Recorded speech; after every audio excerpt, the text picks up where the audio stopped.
Sarah Martinez sat alone at the far corner table of the military mess hall, her tray barely touched as she stared down at the lukewarm scrambled eggs and burnt toast.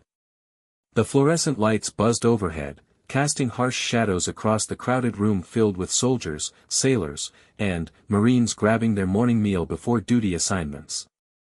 She kept her head low, hoping to become invisible among the sea of camouflage uniforms. At 28, Sarah looked younger than her years, with a slight frame that made her seem almost fragile among the predominantly male crowd. Her dark hair was pulled back in a regulation bun, and her uniform was always pressed to perfection, though it seemed to swallow her small figure. The familiar sound of boots approaching made her stomach tighten. She didn't need to look up to know who it was. "Well, look what we have here," came the mocking voice of Sergeant Mike Thompson, a burly man with arms like tree trunks and a permanent sneer. Little Sarah, all by herself again. What a surprise. His buddies laughed as they surrounded her table. Corporal Jake Williams, a tall redhead with mean eyes, leaned against her chair. Maybe she's waiting for someone to rescue her. Like always. Sarah's fingers gripped her plastic fork tighter, but she said nothing. She had learned long ago that responding only made things worse. The military was supposed to be about respect and honor, but some people never got that memo. "Hey, Martinez," Thompson continued, his voice growing louder to attract more attention. "I heard you failed the obstacle course again yesterday. Third time this month, right? Maybe you should consider a different career.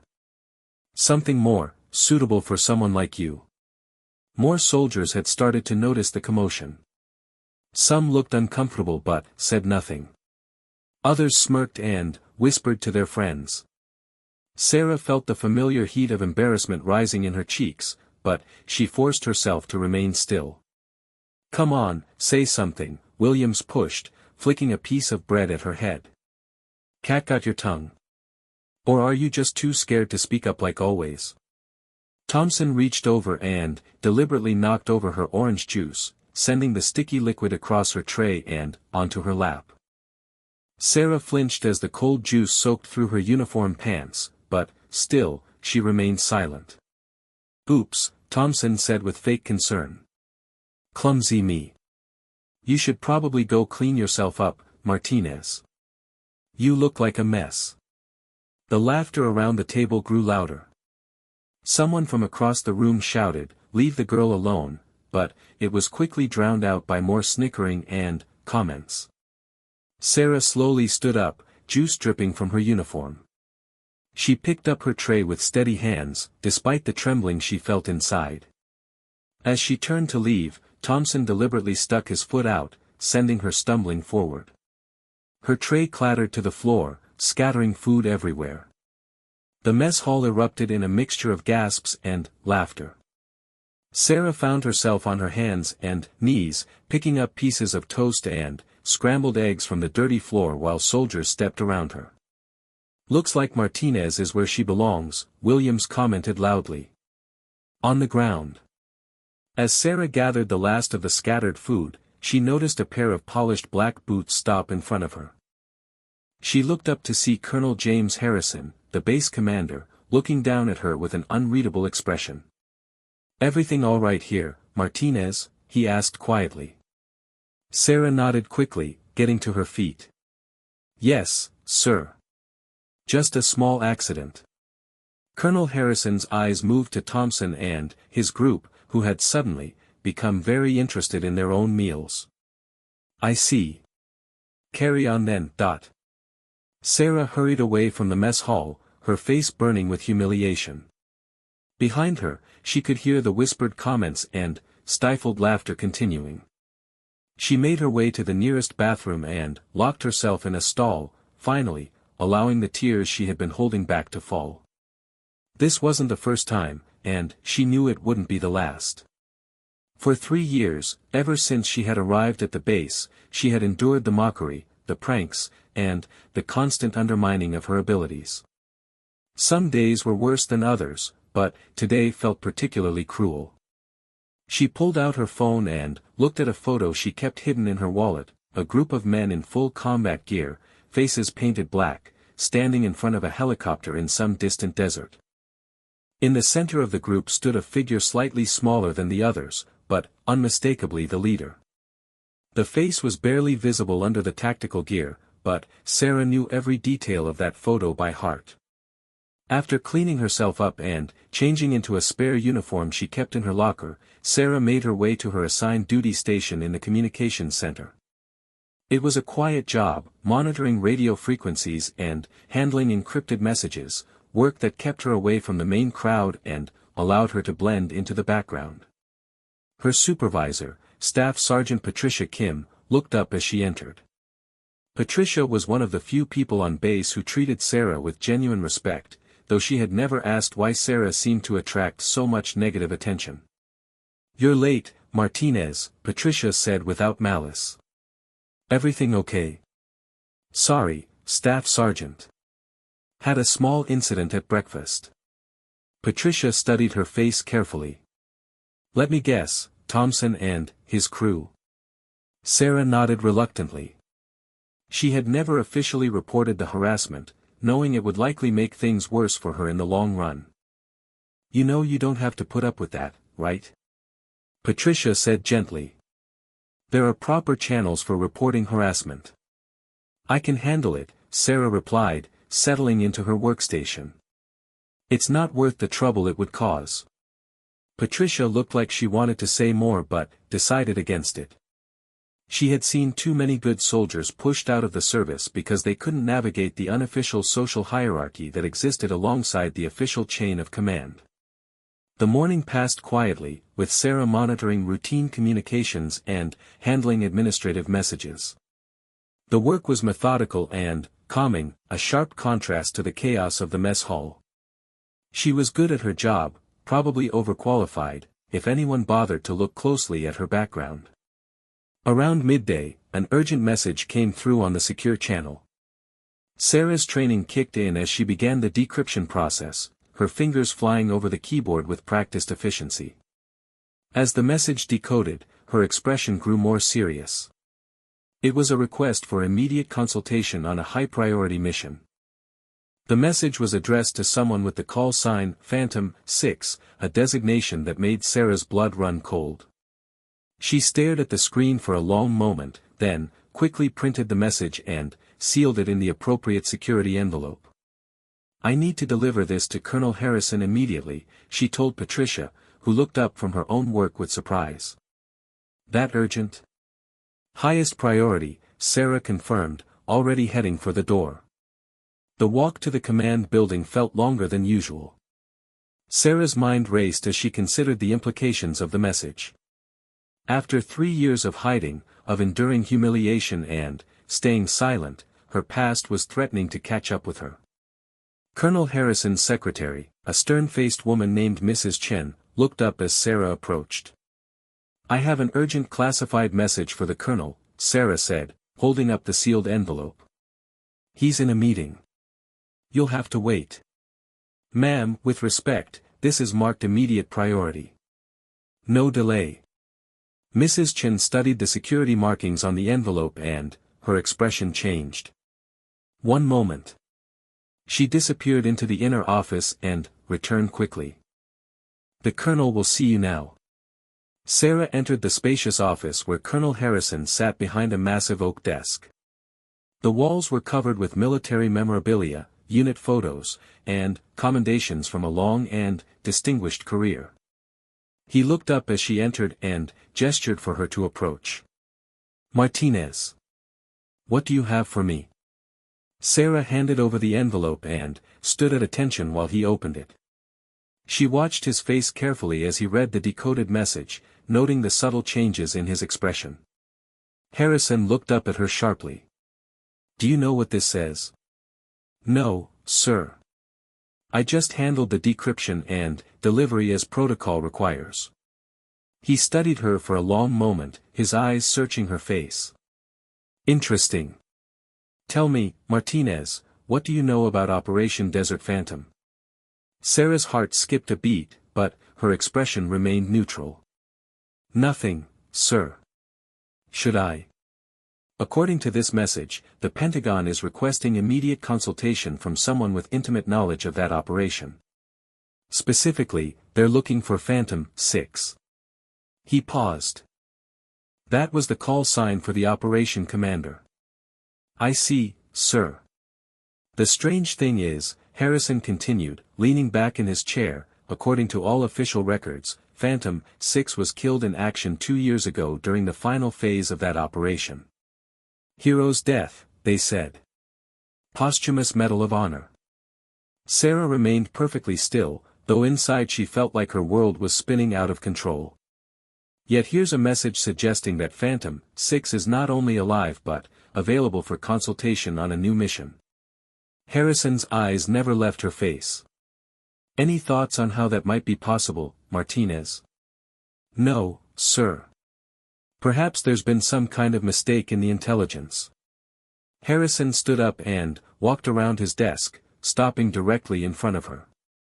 You know what I think, Martinez? I think there are a lot of things about you that don't quite add up. A communications specialist who's overqualified for her position. Someone who endures harassment without fighting back, despite obviously having the skills to handle herself. Someone who keeps to herself and avoids attention at all costs. Sarah's pulse quickened, but she maintained her composure. Sir, I'm not sure what you're implying. I'm not implying anything, Martinez. I'm asking directly. His voice grew serious. Are you Phantom 6? The question hung in the air between them like a loaded weapon. Sarah had spent 3 years building a careful facade, 3 years of hiding in plain sight, 3 years of enduring humiliation to maintain her cover. Now, with one simple question, all of it threatened to unravel. She looked into Colonel Harrison's eyes and saw not accusation, but understanding. He wasn't trying to trap her, he was trying to help her. Sir, she said quietly, I think there are some things we need to discuss privately. Harrison nodded and moved to lock the office door. He activated a white noise generator that would prevent any electronic surveillance from picking up their conversation. Talk to me, Martinez. And, this time, give me the truth. Sarah took a deep breath, knowing that once she spoke, there would be no going back. My real name is Sarah Chin Martinez. I was the commanding officer of SEAL Team 6's most classified unit. My call sign was Phantom 6. The weight of the admission seemed to fill the room. For the first time in 3 years, Sarah had spoken her truth aloud. Harrison sat down heavily in his chair. Jesus Christ. Do you have any idea what this means? It means my cover is blown, sir. It means I'll have to disappear again, find a new identity, start over somewhere else. Her voice was steady, but Harrison could see the pain in her eyes. No, he said firmly. It means we need to figure out why the Pentagon is looking for you, and whether your safety has been compromised. Sarah felt a mixture of relief and terror. After 3 years of silence, of enduring Thompson's harassment and countless other humiliations, someone finally knew who she really was. But knowledge came with danger, and she had learned to fear exposure more than anything else. Sir, there are things about my last mission that I can't discuss, even with you. Things that made it necessary for me to die officially and disappear completely. I understand operational security, Martinez. But, right now, your government needs you for something important enough to risk blowing your cover. That suggests the threat level has changed. Before Sarah could respond, Mrs. Chen's voice came through the intercom. Colonel, I have General Peterson from the Pentagon on line 1. He says it's urgent regarding a message you just received. Harrison and Sarah exchanged glances. The call they had both been dreading had come much sooner than expected. Put him through, Harrison said, then looked at Sarah. Are you ready for this? Sarah straightened her shoulders, and, for the first time in 3 years, Colonel Harrison saw a glimpse of the warrior she had been trained to be. Yes, sir. I'm ready. As Harrison reached for the phone, Sarah realized that her quiet life of anonymity was about to end. The question now was whether she would emerge from the shadows as the hero she had once been, or whether the secrets she carried would destroy everything she had worked to build. The conversation with General Peterson would change everything, but, first, Sarah had to decide if she was ready to stop being the silent victim and become the leader she had always been underneath. Colonel Harrison picked up the phone with a steady hand, but Sarah could see the tension in his shoulders. She remained at attention, though every instinct told her to run, to disappear before this conversation could change her life forever. "General Peterson," Harrison said formally. "I received your message regarding Phantom 6. The voice on the other end was crisp and authoritative. Even standing several feet away, Sarah could hear the urgency in the general's tone. "Colonel, I need you to understand that what I'm about to discuss is classified at the highest levels. Are you in a secure location?" "Yes, sir. Completely secure." "Good. We have a situation developing that requires immediate consultation from Phantom 6. I know the official records show that operative as Kia, but we have reason to believe that's not accurate." Harrison glanced at Sarah, who gave him an almost imperceptible nod. "What makes you think Phantom 6 might still be alive, sir?" "Intelligence intercepts from hostile actors suggest they believe Phantom 6 survived the mission in Syria. More concerning, they seem to be actively hunting for this individual. We need to find Phantom 6 before they do." Sarah felt the blood drain from her face. For 3 years, she had believed her cover was perfect, that her supposed death had ended all pursuit. Learning that enemies were still actively searching for her changed everything. "Sir," Harrison said carefully, "if I were able to locate Phantom 6, what assurances could you give about their safety?" "Full protection, immediate extraction if necessary, and complete operational support for any mission they're willing to undertake. We're not just looking for consultation, Colonel. We need Phantom 6 to come back." The weight of those words settled heavily in the room. Sarah had spent 3 years trying to forget who she had been, trying to live a normal life despite the constant harassment and isolation. Now her country was calling her back to the world she had left behind. "General, I need to ask directly, what kind of mission are we talking about?" "The kind that Phantom 6 was uniquely qualified for. High-value target extraction in hostile territory. A mission that could prevent a major terrorist attack on American soil." The general's voice grew more intense. "Colonel, I can't stress enough how critical this is. We have maybe 72 hours before this opportunity is lost forever." Harrison looked at Sarah again, seeing the internal struggle playing out in her eyes. She was no longer the quiet communications specialist who had been humiliated in the mess hall just hours earlier. Standing before him was a warrior weighing the cost of returning to battle. "Sir, if I'm able to make contact with Phantom 6, how should I proceed?" "Immediate secure video conference with my office. We'll handle everything from there." The line crackled with static. "Colonel, I hope you understand the gravity of this situation. American lives are at stake." "Understood, sir. I'll be in touch within the hour." The line went dead, leaving the office in heavy silence. Harrison set down the phone and looked at Sarah, who was staring out the window at the normal, everyday activities of the military base, soldiers doing drills, vehicles moving between buildings, the routine operations of military life that she had become part of over the past 3 years. "So," Harrison said quietly, "what do you want to do?" Sarah was quiet for a long moment, processing everything she had just heard. Enemy forces were hunting her. Her country needed her. And, somewhere in the world, a terrorist attack was being planned that she might be able to prevent. "Tell me about the harassment you've been enduring," Harrison said suddenly. The change of subject caught Sarah off guard. "Sir Thompson and his crew. The daily humiliation, the pranks, the way they treat you. Tell me about it." Sarah shifted uncomfortably. "It's not important anymore, sir. Not in light of this." "It's very important," Harrison insisted. Because I think I understand now why you've let it continue. You weren't hiding from them, you were hiding from everyone. Staying invisible, staying unremarkable. Being the victim meant no one would look too closely at who you really are.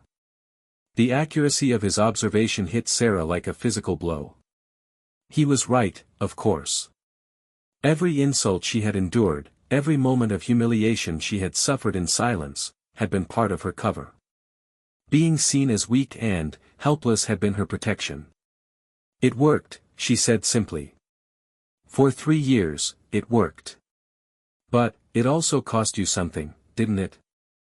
Every time you stayed silent, every time you let them push you around, it took away a piece of who you really are.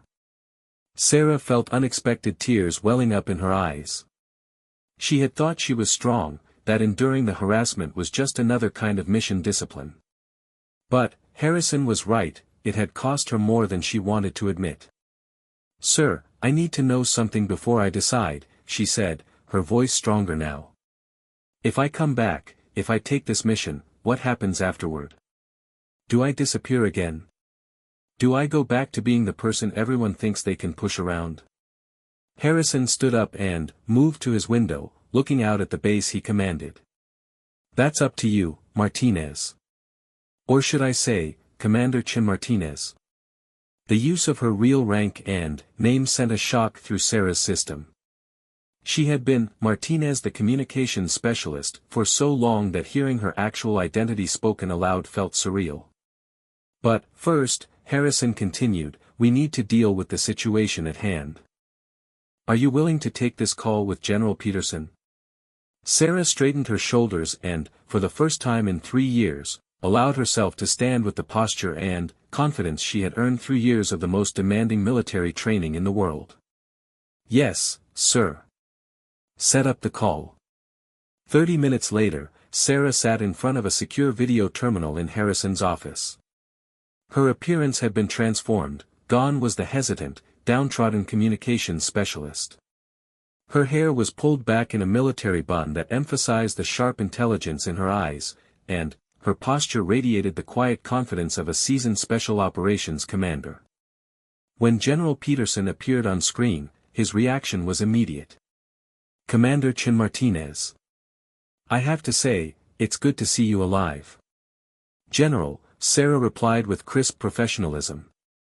I understand you have a situation that requires my expertise. More than expertise. We need you to lead it. Peterson's expression was grave. 3 days ago, we intercepted communications indicating that a terrorist cell has acquired detailed plans for a coordinated attack on multiple American targets. The intelligence suggests this is connected to the network you dismantled in Syria. Sarah felt her pulse quicken. The mission that had supposedly killed her had involved infiltrating and destroying a complex terrorist organization operating across multiple countries. She had thought that network was completely eliminated. Sir, my last intel indicated that network was completely neutralized. Are we talking about surviving cells or a reconstituted organization? Both, we believe.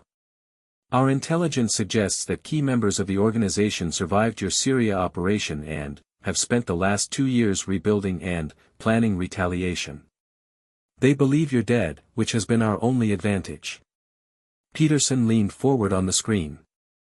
Commander, they've taken hostages. American contractors working in Eastern Europe. Our intelligence suggests this is both a terrorist operation and personal revenge against you. They're using the hostages as bait.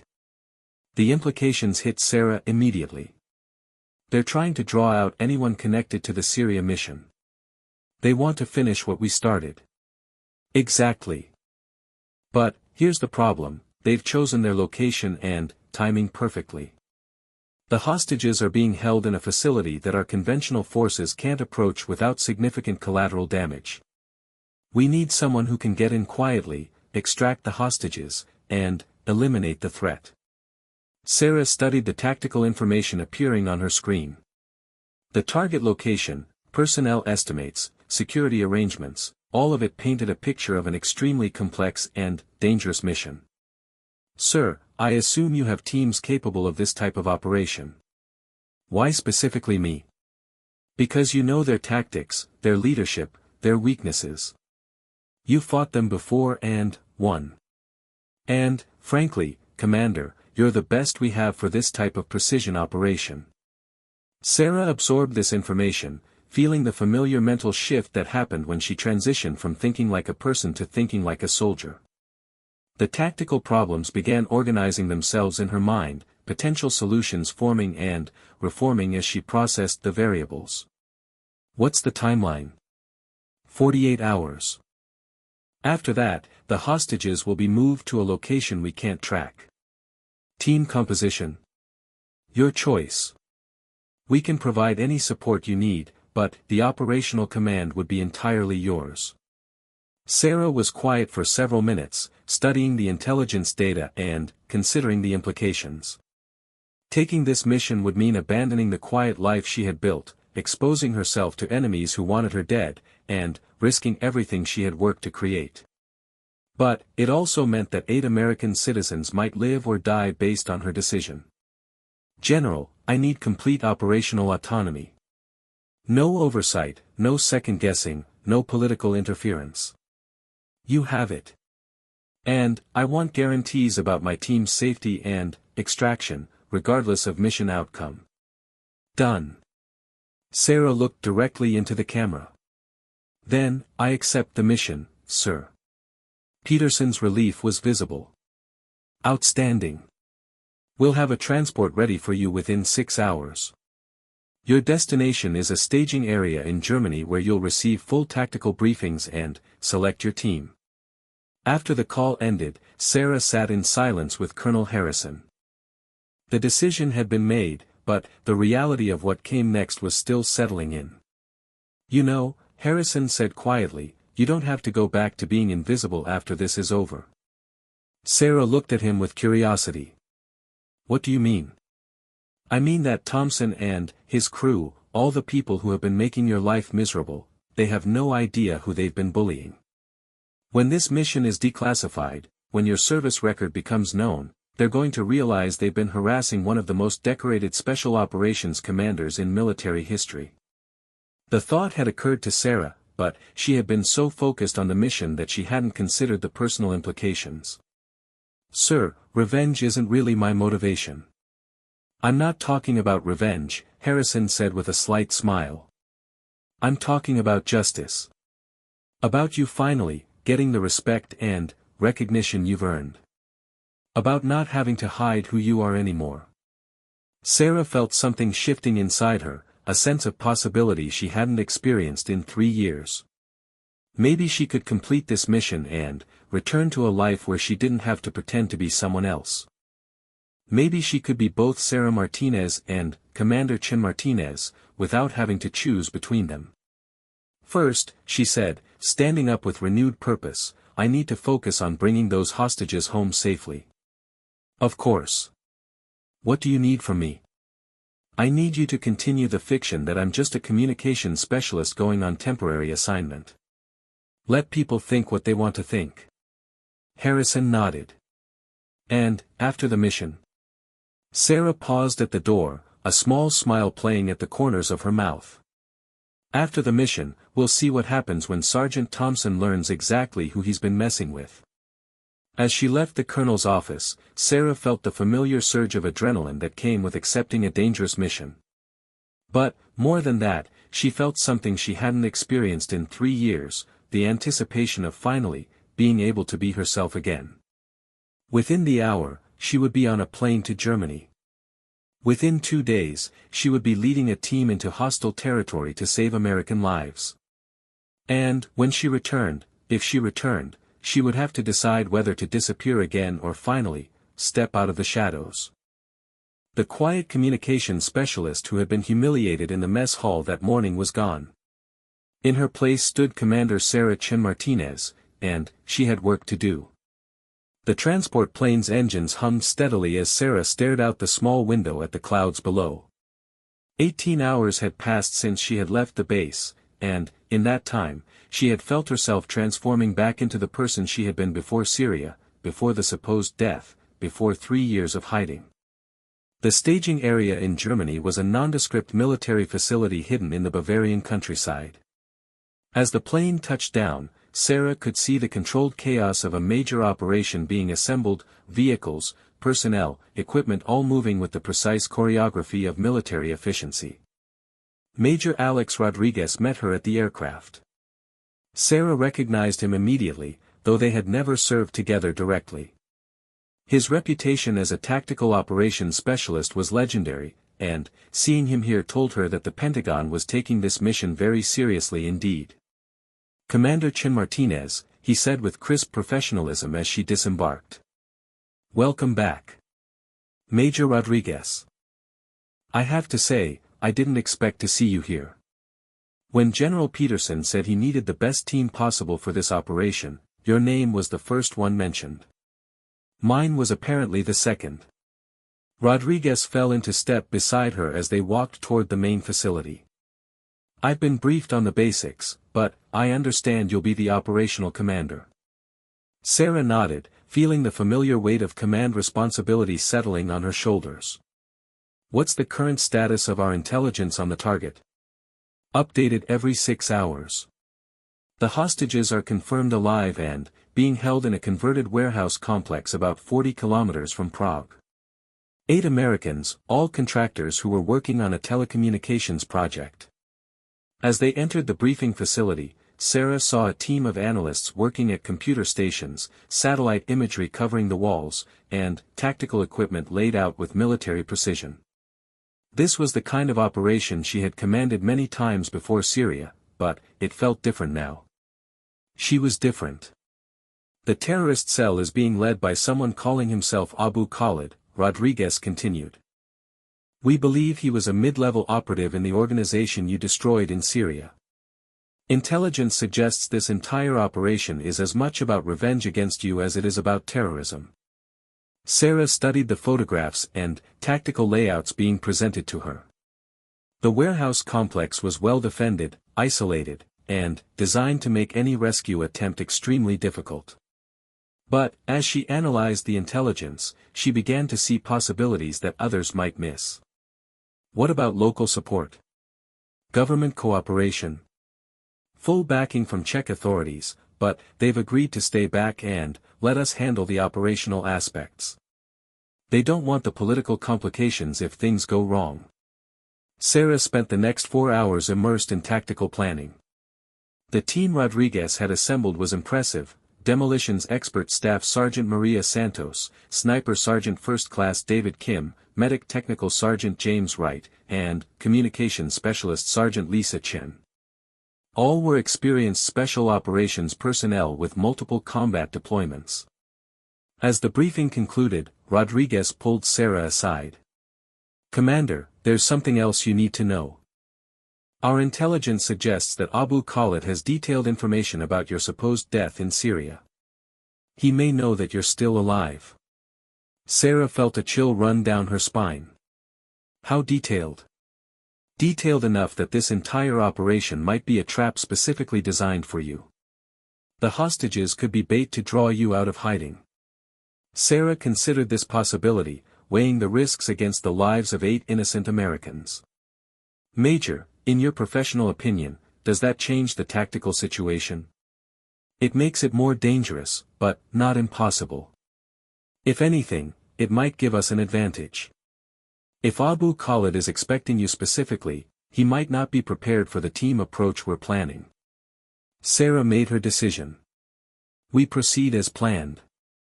But, we modify our approach to assume they know I'm alive and leading this operation." That evening, as the team made final preparations for the mission, Sarah found herself alone in the small quarters she had been assigned. For the first time in 18 hours, she allowed herself to think about what she had left behind at the base.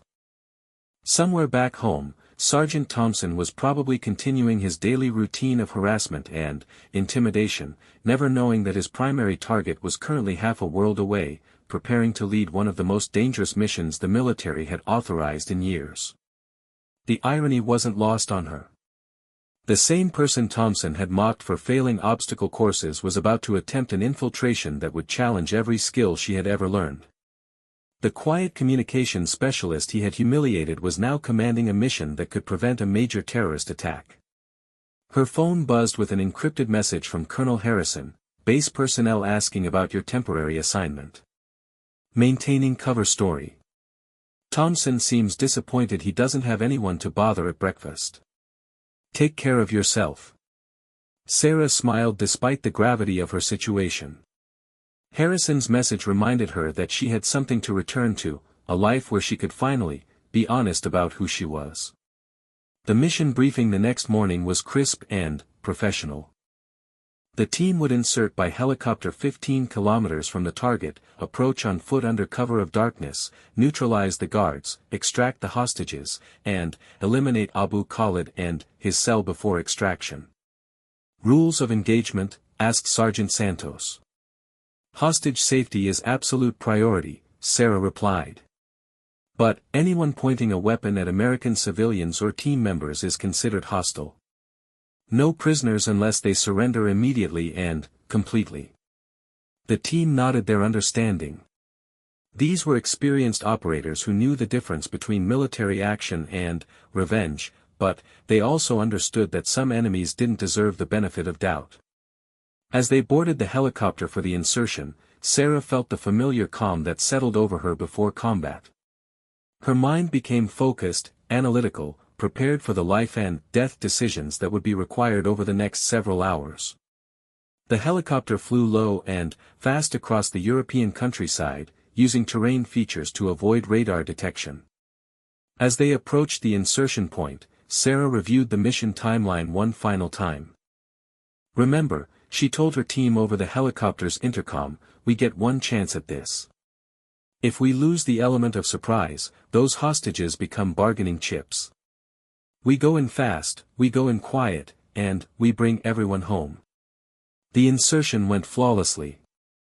The team landed in a forest clearing exactly 15 kilometers from the target, and the helicopter disappeared into the night sky within 30 seconds.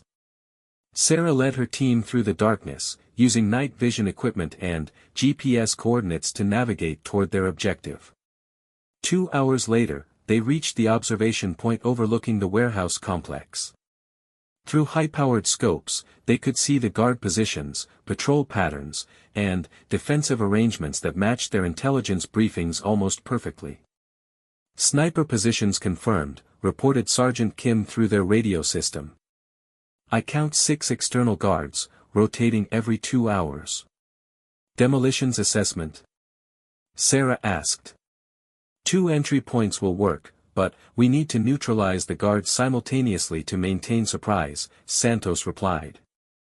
Sarah studied the complex through her scope, noting details that the satellite imagery couldn't capture.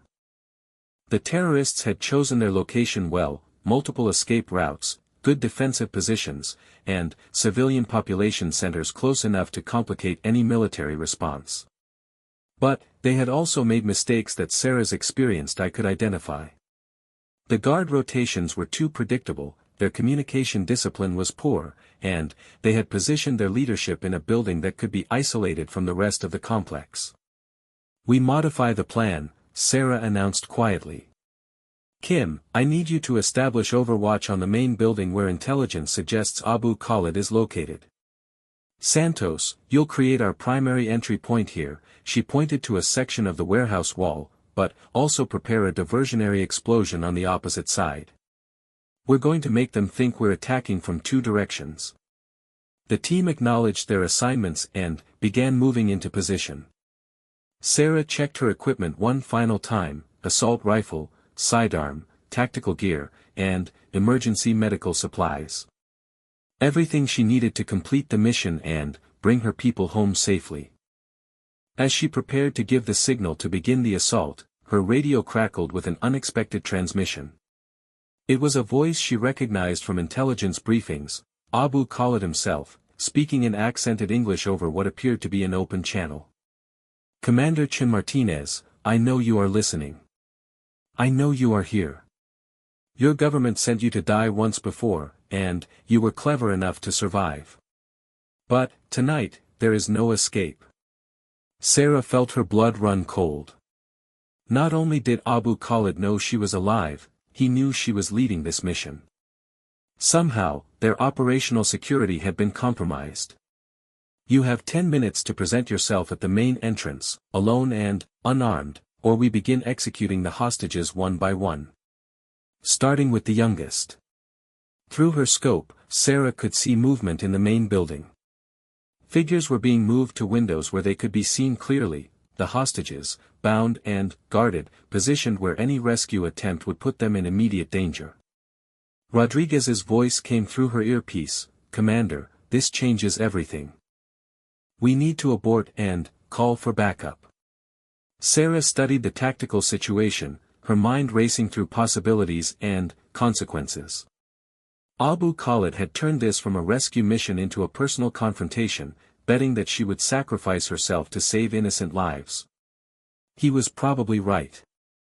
But, Sarah had spent 3 years learning to think differently, to approach problems from unexpected angles. The shy communications specialist who had endured harassment in silence had taught her something about patience and strategy that the confident Special Operations Commander had never fully appreciated. Negative on the abort, she replied quietly. We proceed, but with modifications. Rodriguez, I need you to position Santos for maximum psychological impact with her diversionary charge. Kim, can you get a clean shot on Abu Khalid from your position? Negative, Commander. Too many barriers and hostages in the line of fire. Sarah smiled grimly. Then, we give him what he wants. Stand by for new orders. She switched to an open channel that Abu Khalid would be monitoring. Abu Khalid, this is Chen Martinez. I'm willing to discuss terms, but I need proof that the hostages are alive and unharmed. You are in no position to make demands, Commander. You have 8 minutes remaining. Then, let's not waste time. I'm approaching the main entrance. But, understand this, if any of those hostages are harmed, there will be no surrender, no negotiation. Just consequences. Sarah began moving toward the warehouse complex, but not in the way Abu Khalid expected. Instead of the direct approach he anticipated, she was executing a plan that would use his expectations against him. The final phase of the mission was beginning, and Sarah knew that the next 20 minutes would determine whether she returned home as a hero, a failure, or not at all. But, for the first time in 3 years, she felt completely, authentically herself, no longer hiding, no longer pretending to be someone else. Whatever happened next, Sarah Chen Martinez was done being silent. Sarah moved through the darkness like a shadow, using every piece of cover the terrain provided. While Abu Khalid waited for her to approach the main entrance, she was actually circling around to a secondary building that their intelligence had identified as a communications center. Rodriguez, status report, she whispered into her radio. All positions ready, Commander. Santos has charges placed and ready for your signal. Kim has overwatch on the main building. Copy. Execute diversionary explosion in 30 seconds. That should draw attention away from my actual approach. Sarah reached the communications building just as Santos's explosion lit up the night sky on the opposite side of the complex. Shouts and gunfire erupted as the terrorists responded to what they believed was the main assault. Using the chaos as cover, Sarah slipped into the communications building through a window she had identified during surveillance. Inside, she found exactly what she had hoped for, the facility's security monitoring system and communication equipment. Working quickly, she accessed the security cameras and located the exact positions of all hostages and guards. More importantly, she found Abu Khalid in the main building, positioned near a window where he could oversee the expected confrontation. Team, I have eyes on all positions, she reported quietly. 8 hostages confirmed in the main warehouse, 2nd floor.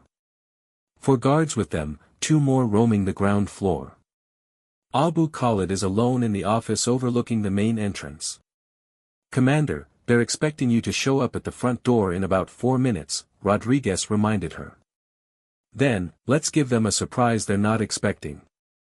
Sarah activated the building's fire alarm system, filling the complex with loud sirens and flashing lights. In the confusion that followed, she slipped out of the communications building and moved toward the main warehouse. The fire alarm had exactly the effect she had hoped for. Guards were running between buildings, trying to determine if there was an actual fire or if this was part of the assault they were expecting. In the confusion, Sarah was able to approach the main building undetected. She accessed the building through a maintenance entrance on the ground floor, moving carefully through corridors filled with smoke from Santos's diversionary charge. Her night vision equipment gave her a significant advantage as she navigated toward the stairwell leading to the hostages. "Kim, can you confirm Abu Khalid's position?" she asked quietly. "Still in the office, Commander. He's got a radio and seems to be trying to coordinate his people, but the fire alarm is making communication difficult." Sarah reached the second floor and could hear voices speaking in Arabic from the room where the hostages were being held. According to her intelligence, there should be 4 guards, but she needed to know their exact positions before making her move. She activated a small surveillance device and slipped it under the door, giving her a clear view of the room's interior. 8 Americans sat bound in chairs in the center of the room, while 4 armed guards positioned themselves near windows and doorways. Sarah made quick calculations. The guards were positioned to defend against an assault from the main corridor, but they hadn't considered the possibility of someone approaching from the maintenance areas she had studied in the building plans. "Rodriguez, I need you to approach the main entrance as planned, but don't enter. Make enough noise to draw their attention to the front of the building." "Roger that, Commander." "Moving into position now." Sarah waited until she heard Rodriguez's team making their approach, then used the distraction to enter the room through a maintenance panel that opened near the ceiling.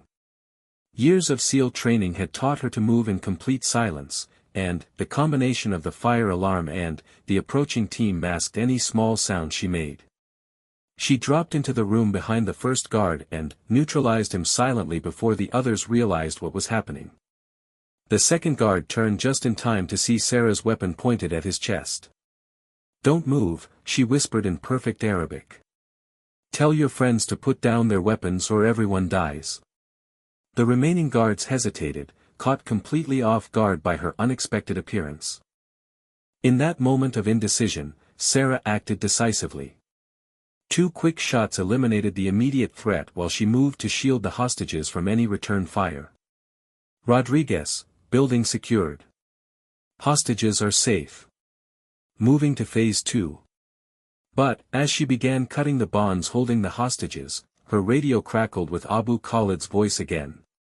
"Very impressive, Commander Chin Martinez. But, you have made one critical mistake." Sarah felt ice in her veins as she realized what he meant. While she had been focused on rescuing the hostages, Abu Khalid had been preparing his real trap. "You see, the hostages were never the real target. You were. And, now I know exactly where you are." Through the window, Sarah could see armed figures surrounding the building. Abu Khalid had used the hostage rescue as an opportunity to position his forces for a final confrontation. "Kim, I need immediate sniper support. Multiple hostiles converging on my position." "Working on it, Commander, but I've got limited angles from here." Sarah quickly assessed her tactical situation. 8 rescued hostages who needed medical attention and protection, unknown number of hostile forces outside, and Abu Khalid still at large. The mission had succeeded partially, but the most dangerous phase was just beginning. "Rodriguez, I need extraction options for the hostages. Can you establish a secure route to the pickup point?" "Negative, Commander. They've got the building surrounded. We need to neutralize the remaining threats before we can move anyone." Sarah looked at the 8 Americans she had just rescued. They were frightened, exhausted, and in no condition to move quickly through a combat zone. But, keeping them in the building while a firefight developed around them wasn't an option either. "Listen to me carefully," she told the hostages. "I'm Commander Chin Martinez, U.S. Navy. We're here to get you home safely, but I need you to follow my instructions exactly. The oldest of the group, a man in his 50s with engineering company logos on his clothing, nodded weakly. Are we really getting out of here? Yes, Sarah said with absolute conviction. But, we need to move fast and stay low. She activated her radio. All teams, this is Phantom 6. We are going to offensive operations. Santos, I need you to create an exit route through the east wall. Kim, suppressive fire on any hostiles who try to stop the hostage evacuation. Rodriguez, establish security corridor from this building to the extraction point. Roger that, Phantom 6, came the immediate responses. As her team moved into action, Sarah felt the familiar surge of confidence that came from commanding skilled operators who trusted her completely. This was what she had been trained for, what she had excelled at before Syria, what she had hidden from for 3 years. Santos's charge opened a perfect hole in the east wall, and Sarah began moving the hostages through it one by one, providing cover fire when necessary. Kim's sniper rifle eliminated threats from the surrounding buildings, while Rodriguez and his team established a security perimeter. But Abu Khalid wasn't finished. Commander. Kim's urgent voice came through her earpiece. He's moving toward your position with what looks like a suicide vest. Sarah saw him then, emerging from the main building with explosive devices strapped to his chest and a detonator in his hand. He was moving directly toward the hostages, clearly intending to kill them even if it meant his own death. Time slowed as Sarah calculated distances, blast radii, and options. The hostages were still moving through the breach in the wall, not yet clear of the danger zone. Abu Khalid was close enough that any explosion would kill or seriously injure innocent people. Without hesitation, Sarah moved between Abu Khalid and the hostages. That's far enough, she called out, her weapon trained on him. Abu Khalid stopped and smiled. Commander Chin Martinez, finally, we meet face to face. You cost me everything in Syria. My friends, my organization, my purpose. Tonight, I return the favor. Your organization was murdering innocent people. Whatever I cost you, you deserved. Perhaps. But, tonight, justice is served. Sarah could see his finger moving toward the detonator. In the split second before he could activate it, she made a decision that drew on everything she had learned, not just from her SEAL training, but from 3 years of enduring harassment and staying silent when every instinct told her to fight back. Instead of shooting him, which would likely cause him to trigger the explosives reflexively, Sarah did something unexpected. She lowered her weapon and stepped closer. You want justice? Then, take me. Let them go, and you can have your revenge. Abu Khalid paused, surprised by her approach. You would sacrifice yourself for strangers. I would sacrifice myself for innocent people. Just like I did in Syria. For a moment, neither of them moved. Then, Sarah heard Rodriguez's voice in her earpiece, Commander, hostages are clear. You have a clean exit route. But, Sarah didn't take it. Instead, she continued talking to Abu Khalid, keeping his attention focused on her while her team moved into position. You know what I learned in Syria, she said conversationally. Sometimes the best way to win a fight is to not fight at all. Abu Khalid frowned, confused by her calm demeanor. Sometimes, Sarah continued, you let people think they have power over you, while you prepare for the moment when you can end things on your terms. And, with that, Sarah smiled and dove sideways, just as Kim's sniper bullet found its target. Abu Khalid fell instantly, the detonator flying from his hand to land harmlessly several yards away. The mission was over. 6 hours later, Sarah sat in a debriefing room at the German staging area, completing her after-action report. All 8 hostages had been successfully evacuated and were receiving medical attention. Abu Khalid's terrorist cell had been eliminated completely. The mission was being classified as a complete success. General Peterson appeared on the secure video link for her final briefing. Outstanding work, Commander. Textbook execution under extremely difficult circumstances. Thank you, sir. What's the status on the hostages? All stable, all expected to make full recoveries. They've been asking about you, actually. They want to thank the person who saved their lives. Sarah felt a warmth she hadn't experienced in years. This was why she had become a SEAL in the first place, to protect innocent people, to make a difference, to serve something greater than herself. Sir, what happens now? Do I return to my cover identity? Peterson was quiet for a moment. That's your choice, Commander.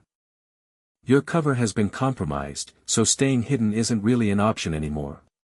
But, you've proven that Phantom 6 is very much alive and, very much needed. Are you offering me my old position back?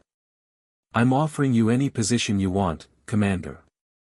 Your choice of assignments, your choice of teams, your choice of missions. The Navy needs leaders like you. Sarah considered this for a long moment. 3 days ago, she had been hiding in plain sight, enduring daily humiliation to maintain her cover. Now she was being offered the chance to return to the career she had loved and excelled at. General, I accept. But, I have one condition. Name it. I want to return to my original base for a brief period before taking on new assignments. There are some things I need to take care of. Peterson smiled. I think that can be arranged. 2 days later, Sarah Martinez walked into the mess hall at her home base for breakfast. But, this time, everything was different. Word had somehow leaked about her mission. Not the details, which remained classified, but the basic fact that the quiet communications specialist had led a successful rescue operation in Europe. The news had spread through the base like wildfire. As she entered the mess hall, conversations stopped. Soldiers she had never spoken to nodded respectfully as she passed. Even the kitchen staff seemed to stand a little straighter. Sarah got her breakfast and looked around for a place to sit. The far corner table where she usually ate alone was available, but, as she started toward it, someone called her name. Martinez. Over here. It was Staff Sergeant Patricia Kim from the Communications Center, waving her over to a table full of other female soldiers and sailors. Heard you've been busy, Patricia said with a knowing smile as Sarah joined them. Just doing my job, Sarah replied, but she was smiling too. As Sarah settled into her seat, she noticed a commotion near the entrance. Sergeant Thompson had just walked in with his usual crowd, but something was different. Instead of his normal swagger, he looked uncertain, almost nervous. Sarah watched as Thompson got his breakfast and looked around the mess hall. When his eyes met hers across the room, she saw something she had never seen before: fear, respect, and the dawning realization that he had been tormenting someone who could have destroyed him at any moment. For a few seconds, they stared at each other. Then, Sarah did something she had never done before in this mess hall. She smiled at him, not a friendly smile, but the quiet, confident smile of someone who no longer had anything to hide. Thompson looked away quickly and found a table as far from hers as possible. So, Patricia said quietly, I'm guessing you won't be working in communications much longer. Probably not, Sarah admitted. But, I'm glad I spent time there. It taught me some important things about patience and strategy. As she ate her breakfast in comfortable conversation with colleagues who finally saw her for who she really was, Sarah reflected on the journey that had brought her here. 3 years of hiding, of enduring harassment, of staying silent when every instinct told her to speak up. But, those 3 years had also taught her something valuable. Sometimes the strongest position is the one your enemies never see coming. Sometimes the best revenge is simply becoming so successful that your tormentors realize how badly they misjudged you. After breakfast, Sarah walked across the base to Colonel Harrison's office for her final briefing before heading to her new assignment. As she passed groups of soldiers, she heard fragments of conversation. That's her, the one who led the mission in Europe. Can you believe Thompson was giving her grief for all those years? I heard she's got a Medal of Honor from some classified operation. Sarah smiled to herself. The truth was more complex than the rumors, but she was finally free to be herself without apology or explanation. Colonel Harrison was waiting for her with a thick folder of orders and assignments. So, Commander Chin Martinez, he said, emphasizing her real rank, ready for your new life? More than ready, sir. Good. Because your reputation has preceded you. I've got 3 different special operations units requesting your leadership, and that's just since yesterday. Sarah opened the folder and reviewed her options. All of them represented exactly the kind of challenging, meaningful work she had missed during her 3 years in hiding. Sir, before I decide on assignments, I wanted to thank you. For believing in me, for helping me through this transition, for not pushing me to reveal my identity before I was ready. You don't need to thank me, Commander. You just needed someone to see who you really were. As Sarah left the colonel's office, she walked past the mess hall one more time. Through the windows, she could see the morning crowd finishing breakfast, beginning another day of routine military life. But, for Sarah, routine was a thing of the past. Tomorrow she would begin training with a new team, preparing for missions she couldn't discuss with anyone without security clearance, using skills that most people couldn't imagine. The quiet communications specialist who had endured 3 years of harassment was gone. In her place stood Commander Sarah Chin Martinez, Naval Special Operations, ready to face whatever challenges lay ahead. And, somewhere in the mess hall, Sergeant Thompson was probably realizing that the person he had spent 3 years bullying was about to become one of the most respected and feared special operations commanders in the military. The silence was finally over.